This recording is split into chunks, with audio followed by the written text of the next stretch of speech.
Cinderella दुनिया की सबसे मशहूर और पसंदीदा कहानियों में से एक है जो सदियों से लोगों तक पहुंचती आ रही है।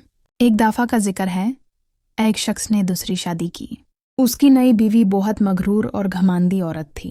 उसके पहले शोहर से 2 बेटियां थी जो बिल्कुल अपनी माँ जैसी थी, घमंडी और खुदगर्ज। उस शख्स की पहली बीवी से एक बेटी थी जो बहुत ही नेक दिल और नरम मिजाज की थी, बिल्कुल अपनी माँ की तरह, जो दुनिया की सबसे बेहतरीन औरत थी। शादी के बाद सास ने अपना असल चेहरा दिखाना शुरू कर दिया। उसे सिंड्रेला की नेक अड़तियां बर्दाश्त नहीं होती थीं, क्योंकि उसकी बिटियां उसके सामने और भी बुरी लगती थीं। उसने सिंड्रेला से घर का सारा छोटा काम करवाना शुरू कर दिया।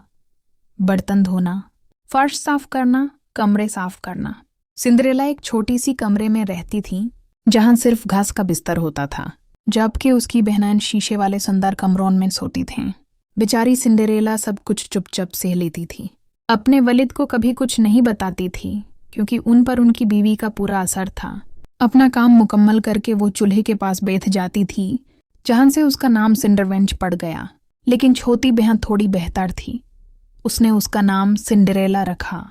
एक दिन बादशाह के बेटे ने एक बॉल, नचा गाना का जश्न रखने का ऐलान किया, जिसमें इन सब अमीर लोगों को बुलाया गया। सिंड्रेला की बहनें भी बहुत खुश हो गईं और तैयारी में लग गईं। नए कपड़े, गहने और सजावट के सामान चुनने लगीं। सिंड्रेला को उनके कपड़े प्रेस करने और उनके बालों को सेट करने पड़ते। जब वो उनका मेकअप कर रही थी, बहनों ने मजाक में कहा, सिंड्रेला, क्या तुम भी बॉल में जाना चाहती हो? सिंड्रेला ने उदासी से कहा, आप मजाक कर रही हैं, मेरे जैसे लोग वहां नहीं जा सकते। उसकी बहनें हंसी और चाली गईं। जब वो बॉल में चाली गईं, सिंड्रेला रो पड़ी। उस वक्त उसकी गॉडमदर परी आ गई। उसने पूछा, क्या बात है सिंड्रेला, तुम क्यों रो रही हो? सिंड्रेला ने कहा, कश मैं भी बॉल में जा सकती। परी मुस्कुराई और बोली, अगर तुम अच्छी लड़की बनोगी तो मैं तुम्हें वहां भेजूंगी। फिर उसने कहा, बगीचे में जाओ और एक बड़ा कड़ू लेकर आओ। सिंड्रेला कड़ू लाई। परी ने अपनी जादुई छड़ी से उस कड़ू को छूकर एक सोना जैसा राजकोष बना दिया। फिर उसने चूहों को घोड़े और चूहों को नौकर बना दिया।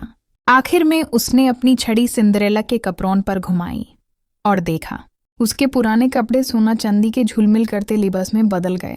उसने सिंड्रेला को ग्लास के जूते दिए और कहा, मगर याद रखना, रात के 12 बजने से पहले वापस आ जाना, वरना सब कुछ वैसे ही हो जाएगा। सिंड्रेला बॉल में गई। सब लोग उसे देखकर हैरान रह गए। बादशाह का बेटा उसके पास आया, उसका हाथ पकड़ा और उसे डांस के लिए बुलाया। सब लोग बस उसे ही देखते रह गए।